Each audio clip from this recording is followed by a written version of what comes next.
ऊंचा पहाड़ बड़ी दूर डगरी, ऊंचा पहाड़ बड़ी दूर डगरी, कैसे आई है मैहर मैया तोरी नगरी।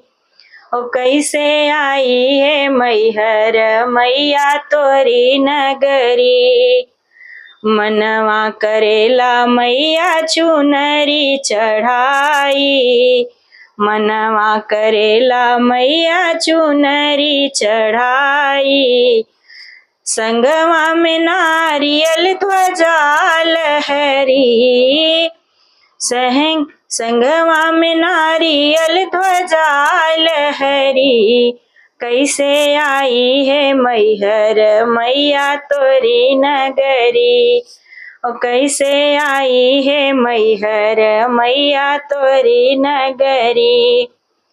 ऊंचा पहाड़ बड़ी दूर डगरी, ऊंचा पहाड़ बड़ी दूर डगरी, कैसे आई है मैहर मैया तोरी नगरी।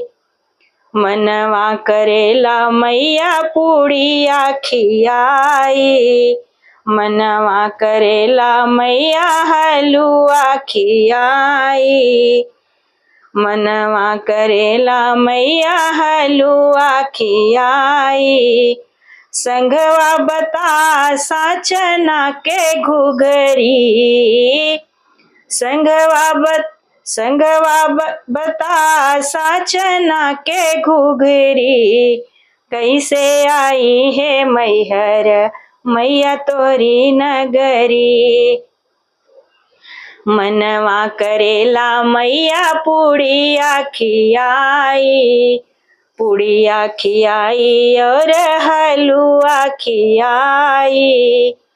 संघवा बतासा चना के घुघरी, संघवा बतासा चना के घुघरी, कैसे आई है मैहर मैया तोरी नगरी। ऊंचा पहाड़ बड़ी दूर डगरी, ऊंचा पहाड़ बड़ी दूर डगरी, कैसे आई है मैहर मैया तोरी नगरी। कैसे आई है मैहर मैया तोरी डगरी। मनवा करेला मैया दर्शन के आई, मनवा करेला मैया दर्शन के आई। कुछ तो हसे हम कही बतियाई, कुछ तो हसे हम हूँ बतियाई। मनवा करेला मैया दर्शन के आई, कुछ थम हूँ तो हसे बतियाई।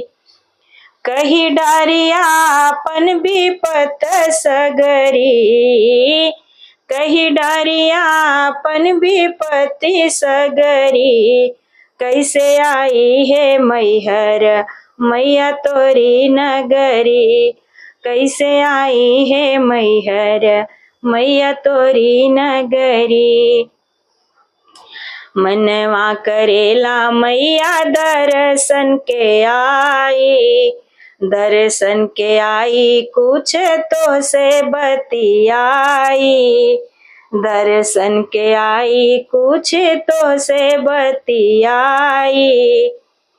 कही डारियापन विपत्ति सगरी, कही डारियापन विपत्ति सगरी, कैसे आई है मैहर मैया तोरी नगरी। कैसे आई है मैहर मैया तोरी नगरी। ऊंचा पहाड़ बड़ी दूर डगरी, ऊंचा पहाड़ बड़ी दूर डगरी, कैसे आई है मैहर मैया तोरी नगरी। कैसे आई है शारदा मैया तोरी नगरी।